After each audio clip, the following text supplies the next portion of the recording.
வணக்கம் ஃப்ரெண்ட்ஸ். லட்சுமி அம்மா அவர்களின் நாயக்கர் மகள் அத்தியாயம் 7. நாகேந்திரத்திலிருந்து கிராமத்திற்கு பாலசுந்தரம் வந்து சில நாட்கள் சென்றன. ரேவதிக்கு கிராம வாழ்க்கை சிறிதும் பிடிக்கவில்லை. அந்த கிராமம், அந்த வீடு, அதிலுள்ள மனிதர்கள், அவர்களின் பேச்சு செய்கை ஒவ்வொன்றையும் அவள் வெறுத்தாள். நத்தை ஊறுவதை போன்று மிகவும் மெதுவாக சென்று கொண்டிருந்த கிராம வாழ்க்கை ஒவ்வொரு நிமிஷமும் அவளுக்கு ஒவ்வொரு யுகமாக மிகவும் பயங்கரமாக தோன்றியது. சித்தி சித்தி என்று தன் பின்னால் ஓடி வந்த ஆசையுடன் உறவாடிய சித்ராவை அவளுக்கு கொஞ்சமும் பிடிக்கவில்லை. அந்த சிறுமியிடம் காணப்பட்ட மிதமிஞ்சிய வெகுளித்தனமும் அவளது விளையாட்டுகளும் ரேவதிக்கு மிக்க அருவருப்பையே அளித்தன. ஆனால் வெளியே காட்டிக்கொள்ளாமல் புன்னகை தவழும் மதனத்துடன் இனிய மொழிகள் பேசி சித்ராவின் கபடமற்ற உள்ளத்தை விரைவில் கவர்ந்து கொண்டு விட்டாள். நாய்க்கரின் பெண்ணை காட்டிலும் நாய்க்கரின் தாயார் கோதை அம்மாளை ரேவதிக்கு பிடிக்கவே இல்லை. சஞ்சலமும் சந்தேகமும் நிரம்பிய பார்வையுடன் அடிக்கொரு தடவை தன்னையும் தனது ஆடை அலங்காரத்தையும் முறைத்து பார்த்துவிட்டு பெருமூச்சிருந்த அந்த கேள்வியின் மீது அவளுக்கு எரிச்சல் பற்றி கொண்டுதான் வந்தது. ஆனால் ரேவதி தனது உணர்ச்சிகளை வேண்டுமென்றே மனத்திற்குள்ளே புதைத்து வைத்து கொண்டாள். அவளது உள்ளத்திலே கொந்தளித்து கொண்டிருந்த கோபத்தை சித்ராவிடமும் கோதையம்மாளிடம் காட்ட அவளுக்கு விருப்பமில்லை.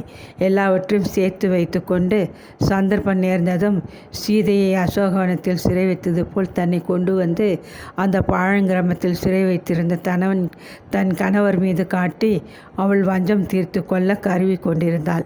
ஆகவே பதுங்கி பதுங்கி இறை மீது சமயம் வந்ததும் பாய்ந்து பிடிக்கும் பூனையைப் போல் ரேவதி தனது கோபதாப உணர்ச்சிகளை வேண்டுமென்றே மறைத்து வைத்து கொண்டு கணவரிடமும் வீட்டிலுள்ள மற்ற எல்லோரிடமும் சுமூகமாகவே நடந்து கொண்டாள். மனைவியிடம் காணப்பட்ட மாறுதலான குணத்தில் தாற்பயத்தை அறிந்து கொள்ளாத பாலசுந்தரம் புலகாங்கிதமடைந்து போனார்.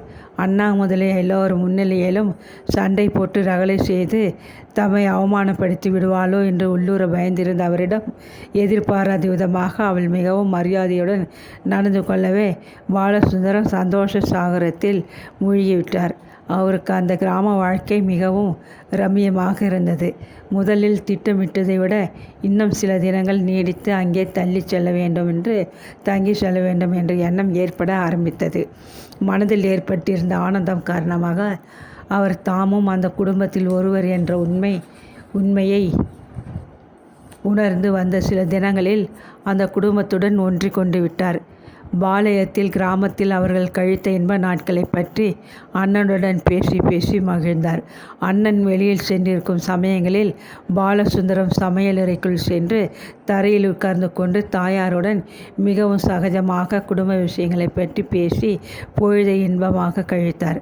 தாயும் மகனும் அந்தரங்கமாக பல செய்திகளை அலசி கொண்டிருக்கையில் ரேவதி அங்கு எதேச்சையாக வந்துவிட்டால் பாலசுந்தரம் மிகவும் குழப்பத்துடன் அதுவரை பேசி வந்த சம்பாஷணையை விட்டு வேறு ஒன்றை புதிதாக ஆரம்பிக்க முயற்சிப்பார். தாய்க்கும் தமக்கும் இடையே எவ்வளோ அந்தரங்க விஷயங்கள் இருந்தன. அவற்றில் அவளுக்கு ஏதும் பங்கு இல்லை. அவள் அந்த குடும்பத்தில் வேற்று மனுஷி என்பதைப் போல் அவர் அந்த சந்தர்ப்பங்களில் நடந்து கொண்ட முறை ரேவதிக்கு கடுங்கோபத்தை உண்டாக்கியது. எனினும் அவள் அதை அறிந்து கொள்ளாதவள் போல் வாளாவிருந்தாள்.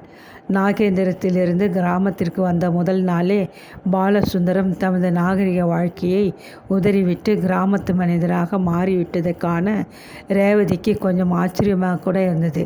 புத்தம் புதிய தமது காரை சதா குறை கூறி கொண்டிருந்த அவர் உடல் குலுங்க இரட்டை மாட்டு வில்வண்டியில் காவேரி நதிக்கு சென்று தினசரி காலையில் ஸ்நானம் செய்துவிட்டு வீட்டுக்கு வந்து காவேரியின் மகிமையை பற்றி ஓயாது புகழ்ந்ததை கேட்க ரேவதிக்கு நாரசமாக தான் இருந்தது. தினசரி அவர் செய்து வந்த காலை வேலை பூஜை கிராமத்திற்கு வந்ததும் இன்னும் அதிக நேரத்தை வியாபித்து கொண்டதையும் அவள் கவனிக்காமல் இல்லை. கிச்சிலி சம்பா அரிசி, ஆடை தயிர், ஆகா பேஷ் என்று புகழ்ந்து கொண்டு தாயார் அருமையாக சமைத்து போட்ட உணவை திருப்தியுடன் கணவர் சாப்பிடுவதைக் காண ரேவதிக்கு கொஞ்சம் பொறாமை கூட ஏற்பட்டது. தமது வயசு, தமது அந்தஸ்து எல்லாவற்றையும் மறந்து பச்சிளம் குழந்தை போல் அவர் அந்த வீட்டில் சித்ராவுக்கு சம்மதியாக மாறி அவளுடன் வார்த்தையாடி அவளை பரிகசித்து விளையாடி மகிழ்ந்து கொண்டிருந்தார். அந்தி வேளையில் சில சமயங்களில் சித்ராவுடனும் தாயாருடனும் அவர் உட்கார்ந்து கொண்டு தாயக்கட்டம் விளையாடுவதைக் கண்டு ரேவதி திகைப்படைந்து போனாள். கிராம வாழ்க்கை பாலசுந்தரம் லிமிடெட் கம்பெனியின் முதலாளியான ஸ்ரீமான் பாலசுந்தரத்தை விரைவில் ஒரு புது மனிதனாகவே மாற்றிவிட்டிருந்தது. அன்று காலை ஸ்நானம் செய்வதற்காக மாடியிலிருந்து கீழே இறங்கி வந்த ரேவதி பாலசுந்தரமும் சித்ராவும் முற்றத்தில் உட்கார்ந்து கொண்டு பேசி சிரித்து கொண்டிருப்பதை கண்டாள். சித்ரா என்னுடன் ஒரு பந்தயம் வைத்திருக்கிறாள். நான் இந்த கரும்பு முழுவதையும் தின்றுவிட்டால் எனக்கு அவள் ₹1 கொடுப்பாளாம். தின்னாவிட்டால் நான் ₹1 அவளுக்கு தர வேண்டுமாம் என்று மனைவியிடம் கூறிவிட்டு உரத்த குரலில் நகைத்தார். அவர் அந்த அசட்டு சிறுமிக்கு சம்மதியாக தனது அந்தஸ்தை மறந்து விளையாடி கொண்டிருப்பதைக் கண்ட ரேவதிக்கு கோபம் தாழ முடியவில்லை. கரும்பை வெட்டி துண்டமாக்கும் வரை காத்திருக்கும் பொறுமையற்றவர் போல் கரும்பு கழியை அப்படியே கையில் எடுத்து பட்டிக்காட்டு மனிதனைப் போல் கடித்து சுவைத்து முயற்சித்து அவரை கண்டதும் அவளுக்கு ஆத்திரம் பற்றி கொண்டு வந்தது. எவ்வளவோ கட்டுப்படுத்தியும் எரிமலையைப் போல் உள்ளே குமரி கொண்டிருந்த தனது உணர்ச்சிகளை அடக்க முடியாத அவள் ஏளனமான புன்னகையுடன் அவரது முகத்தை ஏறெடுத்து பார்த்துவிட்டு, பேஷ், ரொம்ப நன்றாக இருக்கிறது உங்கள் விளையாட்டு. பந்தயத்தில் ஜெயிப்பதற்குள் உங்கள் பற்களுக்கு ஆபத்து ஏற்பட்டுவிடும் என்பதை யோசிக்கவில்லை போலிருக்கிறது என்று குரோதமாக கூறிவிட்டு அப்பால் சென்றாள். கணவன் மனத்தை தனது கூறிய மொழிகளால் புண்படுத்தியதை குறித்து அவள் உள்ளூர சிறிது உவகையடைந்தாள். அவளது மொழிகளின் பொருளை உணர்ந்து கொள்ளாத சித்ரா, சித்தி, கரும்பை கடித்து தின்றால் பற்களுக்கு ரொம்ப உறுதி ஏற்படும். இந்த கரும்பு எங்கள் தோட்டத்திலே பயிரானது. தின்று பாருங்கள், ரொம்பவும் தித்திக்கும் என்றாள். கரும்பை கடித்து தின்னாமலே என் பல் மிகவும் உறுதியாக இருக்கிறது. உன் சித்தப்பாவுக்குதான் தற்பொழுது பல் மிகவும் அவசியமாக இருக்கிறது. அவரை தின்னட்டும். நான் இதையெல்லாம் என் கையால் கூட தொடமாட்டேன் என்று புன்னகை செய்தாள் ரேவதி பதிலுக்கு. படுத்து கிடந்த பாம்பு திடீரென்று படம் எடுத்து சீறுவதை போல் அமைதியாக அன்று வரை இருந்த ரேவதியிடம் அது சமயம் காணப்பட்ட காரணமற்ற கோபம் அவருக்கு எல்லையற்ற திகைப்பை உண்டாக்கியது. தமது வயதை குறித்து அவள் சித்ராவின் முன்னிலையில் சிறிதும் மரியாதையின்றி குத்தி காட்டி பேசியதை கேட்டு அவமானத்தினாலும் ஆக்ரோஷத்தினாலும் அவர் முகம் சிவந்து போயிற்று. உனது பற்களை காட்டிலும் உனது நாக்கு மிகவும் உறுதியாக இருக்கிறது இப்போ என்றார் கடுமையான குரலில் சிறிது அதட்டியபடி. சித்ராவின் முன்னிலையில் கணவனுடன் மேலும் பேசி சண்டையை பிரமாதமாக்க விரும்பாத ரேவதி அதன் பொருளை உணராதவள் போல், தித்திப்பான கரும்பை தின்று கொண்டிருக்கிறீளே, ஏன் வார்த்தைகளில் இத்தனை கசப்பு துணிக்க வேண்டும் என்று கேட்டுவிட்டு பதிலுக்கு காத்திராமல் சடுதையில் பின்கேட்டிற்கு சென்று விட்டாள். சித்ராவுக்கு இந்த சம்பாஷணையின் பூர்ண தாத்பரியம் விளங்கவில்லை. சித்தப்பா கோபமாக இருக்கிறார் என்பதை மட்டும் அவரது முகபாவத்திலிருந்து அவள் அறிந்து கொண்டாள். சித்தப்பா ஏன் கோபமடைய வேண்டும்? அவர் கோபமடையும்படி சித்தி அப்படி என்ன கூறிவிட்டாள்? மிகவும் இனிமையான குரலில் சிரித்து கொண்டே தானே ஏதோ விளையாட்டாக கூறினாள். இருந்தாலும் இந்த சித்தப்பாவுக்கு இவ்வளவு முன்கோபமாகாது என்று தனக்குள்ளே எண்ணி குழும்பிய அவள் மனம் அவளையும் அறியாத ரேவதி மீது பச்சதாபம் அடைந்தது. தனது வாழ்க்கையிலே அடிக்கடி தோன்றி தம்மை வருத்தத்தில் ஆழ்த்திய தனது குடும்ப பூசல் கள்ளங்கபடமற்ற சித்ராவின் மனதிற்கு அதிர்ச்சியை உண்டாக்கி விட்டதோ என்று அஞ்சிய பாலசுந்தரம் அவள் வாளாயிருப்பதைக் கண்டு அவள் மனதை சற்றென்று வேறு திக்கில் திருப்பும் உத்தேசத்துடன், சித்ரா, நான் தோற்றுவித்ததாக ஒப்புக்கொள்கிறேன். ஒரு அங்குலம் கருவை கடிப்பதற்குள் என் தாள் விண்டுவிடும் போல் வலி கண்டுவிட்டது என்றார். அப்படியானால் எடுங்கள் பணத்தை என்று குதூகலத்துடன் கை நீட்டிய சித்ரா வீடை எதிரொலி செய்யும் வண்ணம் கலகலவென்று கைகொட்டி சிரித்து ஆர்ப்பரித்தாள். அன்று பகல் போஜனத்திற்கு பின் மாடி அறைக்கு வந்த பாலசுந்தரம் புத்தகம் ஒன்றை வைத்து கொண்டு நகத்தை கடித்தபடி உட்கார்ந்திருந்த மனைவியிடம் பேச ஆரம்பித்தார். சில தினங்களாக உன்னிடம் காணப்பட்ட மாறுதல்களைக் கண்டு ஏமாந்து விட்டேன். மறுபடியும் உனது பழைய குணத்தை இன்று ஆரம்பித்து விட்டாயே. ஆனால் ஒன்று மட்டும் உன்னிடம் கேட்டுக்கொள்கிறேன். நமது சண்டை பூசல் எல்லாம் நாகேந்திரத்திலே வைத்துக்கொள்வோம். தயவு செய்து எனது குடும்பத்தார் முன்னிலையில் என்னை அசட்டை செய்து தூக்கி எறிந்து பேசி அவமானப்படுத்தாதே. இன்று காலை நீ அப்படி பேசியதை கேட்டு அந்த பெண் திடுக்கிட்டு போய்விட்டாள். சித்ரா பச்சிளம் குழந்தை அல்ல, வயது வந்த பெண். நீ பேசியதை அவள் அறிந்து கொள்ளவில்லை என்று நினைக்காதே என்றார் கோபத்துடன். புத்தகத்தை சடக்கென்று மூடி வைத்த ரேவதி கணவன் பக்கம் திரும்பி, வேலை தொந்தரவு நின்று சில நாட்கள் அமைதியாக வாழ ஆசைப்பட்டு கொண்டு இங்கே வந்ததாக சொன்னீர்கள். இப்பொழுது பார்த்தால் காரணம் வேறு என்று புலப்படுகிறது. உங்கள் குடும்பத்தவர்களிடம் மனைவியை அடக்கி ஆளுகிறதை காட்டி மகிழ்ச்சி அடைய இங்கே வந்ததைப் போல் காண்கிறது உங்கள் பேச்சும் நடத்தியும் என்றால் எகத்தாளமாக. உன்னிடம் பேச எனக்கு திறமை இல்லை. நீ என் பொறுமையை சில சமயம் எல்லை மீறி சோதித்து விடுகிறாய். இப்படியே நீ நடந்து கொண்டால் கோபம் தாளாது நான் செய்யத்தகாத காரியம் ஏதேனும் செய்துவிடப் போகிறேன். நீ என் கோபத்தை தூண்டி வேடிக்கை பார்க்கிறாய். அதன் விளைவை நீதான் அனுபவிக்கப் போகிறாய் என்ற ஆத்திரத்துடன் உரிமைய பாலசுந்தரம் அவளுடன் மேலும் விவாதிக்க விரும்பாது படுக்கையில் படுத்துக்கொண்டு கண்களை மூடிக்கொண்டார். மேஜை மீது வைத்திருந்த கடிகாரத்தின் டிக் டிக் என்ற ஓசையை தவிர அறையில் கடுமையானதொரு நிசப்தம் நிலவியே நின்றது. வெகு நேரம் அறையில் மௌனமாக உட்கார்ந்திருக்க மனமற்றவள் போல் ரேவதி எழுந்திருந்து கீழே இறங்கி சென்றாள். மாடிப்படிகளில் பாதியை கூட அவள் கடக்கவில்லை. அதற்குள் கீழே தாழ்வாரத்தில் உரத்த குரலில் நாய்க்கரும் அவரது தாயாரும் பேசி கொண்டிருந்த சம்பாஷணை அவள் காதுகளில் கண்ணீரென்று விழுந்தது. நாயக்கர் குறிப்பிட்ட அந்த பெயரை கேட்டதும் ரேவதியின் நெஞ்சு படபடவென்று அடித்து கொண்டது. கைப்பிடி சுவரை ஆதாரமாக பிடித்துக்கொண்டு ஒரு கணம் ஸ்தம்பித்து போய் நின்ற அவள் அந்த சம்பாஷணையை தொடர்ந்தாற்போல் உற்று கேட்கலுற்றாள். இன்னும் அந்த பையனை இங்கே காணவில்லையே, ஏன் வரவில்லை என்று கேட்டாள் கோதையம்மாள். வருவான், அநேகமாக இன்றோ நாளையோ அவன் இங்கே வரக்கூடும் என்று எதிர்பார்க்கிறேன்.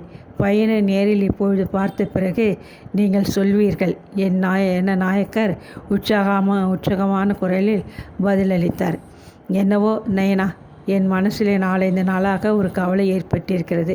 பையன் சீமைக்கு போனவன், ரொம்ப நாகரிகமாக இருப்பான். அவனுக்கு நம்ம சித்ராவை பிடிக்குமோ பிடிக்காதோன்னு கவலையாக இருக்கிறது என்றாள். நம் வீட்டில் சம்பந்தம் செய்து கொள்ள மிகவும் ஆவலாக இருக்கிறான் என்று நன்றாக தெரிந்து கொண்டு பின்பு தானே இந்த வரனை பற்றி நான் ஒரே பிடியாக இருக்கிறேன். சித்ராவுக்கு என்ன குறைச்சல்? அழகில்லையா? படிப்ப வாசனையற்ற பெண்ணா? அப்படி ஒரு வார்த்தை சொல்லிவிட்டீர்களே என்றார் நாயக்கர் வியப்புடன். இல்லை நைனா, அவள் மெத்த படித்தவன், நம்ம குழந்தையோ வெகுளி பெண், அதனாலே என்று இழுத்தாள் கோதையம்மாள். இல்லையம்மா, அதை பற்றி நீங்கள் சிறிதும் கவலைப்பட வேண்டாம். இந்த கல்யாணம் அநேகமாக நடந்து விட்டதாகவே நீங்கள் எண்ணிக்கொள்ளலாம். நான் ஒரு காரியத்தை கையில் எடுத்தால் அதை முடிக்காது எப்பொழுதாவது அரைக்குறையாக விட்டிருக்கிறேனா? இந்த பையனுக்கு சித்ராவை கட்டி கொடுத்து விடுவதென்று தீர்மானித்திருக்கிறேன். அதை நிறைவேற்றவும் செய்வேன். பாருங்கள் நீங்கள் என்று சவால் விடுத்தார் நாயக்கர். கடவுள் கிருபை எப்படி இருக்கிறதோ நயனா என்று பெருமூச்சிருந்தாள் தாயார்.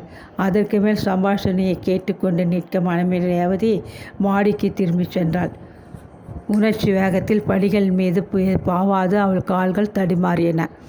இருதயம் நின்றுவிடும் போல் படபடுவென்று அடித்து கொண்டது. முத்துக்களை போல் நெற்றி மீது அரும்பி நின்ற வேர்வை துளிகளை துடைத்து கொண்டு அவள் புத்தகத்தை கையில் எடுத்துக்கொண்டு படிக்கும் பாவனையில் நாட்காலி ஒன்றில் உட்கார்ந்து கொண்டாள். இன்றோ நாளைக்கோ அங்கே பாஸ்கரன் வரப்போகிறானாம். உண்மையாகவா? நாய்க்கர் மகளை மணந்து கொள்ள அவன் ஆவலாக இருக்கிறானாம். ஆச்சரியம்! பாஸ்கரன் எங்கே? இந்த அசட்டு பெண் சித்ரா எங்கே? இந்த சிறுமிக்கு இவ்வளவு அதிர்ஷ்டமா? கூடவே கூடாது. இந்த விவாகம் நடக்கும்படி விடக்கூடாது. பாஸ்கரன் சித்ராவின் கணவனாக வாழ்வதை நான் எப்படி சகிக்க முடியும்? இவர்களை தம்பதிகளாக்கிவிட்டு தான் மறுவேளை பார்க்க போகிறாராம் நாயக்கர். பார்க்கலாம், சித்ராவை பாஸ்கரன் மணந்து கொள்வதை பார்க்கலாம் என்று கருவிக்கொண்டு உட்கார்ந்திருந்த ரேவதியின் உள்ளம் பொறாமையினால் கொந்தளித்து கொண்டிருந்தது. அது சமயம் அவளது மூளை ஒரு பெரும் சூழ்ச்சிக்கு அஸ்திவாரம் போட ஆரம்பித்திருப்பதை அறிந்து கொள்ளாத பாலசுந்தரம் விழித்து கொண்டு அவளை திரும்பி பார்த்தார். அவள் மேல் ஏற்பட்டிருந்த கோபம் அவருக்கு சிறிது தணிந்திருக்கவே அவர், நீ கீழே போய்விட்டாய் என்று நினைத்தேன். இங்கே உட்கார்ந்திருக்கிறாய் என்று ஆச்சரியத்துடன் கேட்டார். கீழே போனேன். தாழ்வாரத்தில் உங்கள் அண்ணா உட்கார்ந்திருப்பதைக் கண்டு திரும்பி வந்துவிட்டேன் என்று தனிவாக கூறினாள். படுக்கையை நின்று எழுந்து உட்கார்ந்த பாலசுந்தரம் மிகவும் மெல்லிய குரலில் கெஞ்சும் பாவனையில், சித்ரா, நீ கொஞ்சம் பொறுமையாக கேட்பதாக இருந்தால் உன்னிடம் ஒரு விஷயம் சொல்ல ஆவலாக இருக்கிறேன். புறப்பட்டு இங்கு வரும்பொழுது எனக்கு ஞாபகம் இல்லாமல் போயிற்று. இன்னும் 4 நாளில் எனக்கு கம்பெனி சம்பந்தமான ஒரு முக்கிய அலுவல் இருக்கிறது. நான் கட்டாயம் அதற்கு நாகேந்திரத்தில் இருக்க வேண்டும் என்றார். அதனால் நாம் இங்கிருந்து கிளம்ப வேண்டும் என்கிறீர்களா என்று திகளுடன் கேட்டாள் ரேவதி. இல்லை, உனக்கேன் வீண் அலைச்சல்? நான் மட்டும் சென்று அதை கவனித்துவிட்டு 2 தினங்களில் திரும்பி விடுகிறேன். அதுவரை நீ இங்கே தனியாக இருப்பதற்கு கஷ்டப்படுவாயோ என்று கேட்டு நிறுத்தினார் அவர். வரிசையாக தனது அழகிய பற்கள் சிறிது வெளியே திரும்பி உல்லாசமாக சிரித்தாள் ரேவதி. தனியாகவே இருக்கிறேன், சித்ரா இருக்கிறாளே, அவளுடன் பேசிக்கொண்டு பொழுதை கழித்து விடுவேன். என் பொருட்டு நீங்கள் உங்கள் தொழிலில் சம்பந்தமான அலுவல்களை புறக்கணிக்க வேண்டாம். கிராம வாழ்க்கை எனக்கு அப்படி ஒன்றும் வேப்பங்காய் போல் கணக்கவில்லை. வந்த புதிதில் முதல் நாள் எனக்கு கொஞ்சம் சப்பென்று தோன்றியது. இப்பொழுது பரவாயில்லை என்று தோன்றும் அளவுக்கு வந்திருக்கிறது. ஆமாம், நீங்கள் ஊரிலிருந்து திரும்பிய பின் சேர்ந்தாற்போல் இங்கே ஒரு 10 நாளாவது இருப்பீர்கள் அல்லவா என்று ஆவலுடன் கேட்டாள் அவள். மனைவியின் முகத்தை கூர்மையாக உற்று நோக்கிய பாலசுந்தரத்தின் மனம் குழப்பமடைந்தது. சற்று முன்பு கோபத்தினால் கடுமையாக தோன்றிய அவளது சுந்தரவதனம் அப்பொழுது அலாதினதொரு சோபையுடனும் மிகவும் எழிலுடனும் விளங்கியதை கவனித்தார். ரேவதி உண்மையாக அப்படி கூறுகிறாளா, அல்லது அவரை தண்டிக்கும் நிமித்தம் வேண்டுமென்றே கிராம வாழ்க்கை தனக்கு பிடித்திருப்பதாக பொய் சொல்கிறாளா என்று தமக்குள்ளே எண்ணி எதுவும் ஊகிக்க முடியாமல், ரேவதி, உண்மையாகவா கூறுகிறாய்? சில சமயத்தில் எனக்கு உன்னை புரிந்து கொள்ளவே முடிவதில்லை என்றார் ஆயாசத்துடன். அப்படியா என்று லேசாக சிரித்த ரேவதி ஏறிட்டு பார்த்தாள். கிராமத்தில் உன்னை தனியாக விட்டு சென்றதாக பின்னால் நீ என் மீது கோபிக்க மாட்டாய் என்று உறுதியாக சொன்னால் நான் ஊருக்கு போகிறேன். இல்லாவிட்டால் தொழில் எக்கோட கெட்டு போகட்டும் என்று இங்கேயே இருந்து விடுகிறேன். என்ன சொல்கிறாய் என்று மீண்டும் வற்புறுத்தி கேட்டார். உண்மையாக தான் சொல்கிறேன், நீங்கள் தாராளமாக போய் வரலாம். ஏன் இவ்வளவு சந்தேகம் என்று பதிலளித்த ரேவதி ஏதோ நினைத்து கொண்டவள் போல் சரக்கென்று எழுந்து கீழே சென்று விட்டாள்.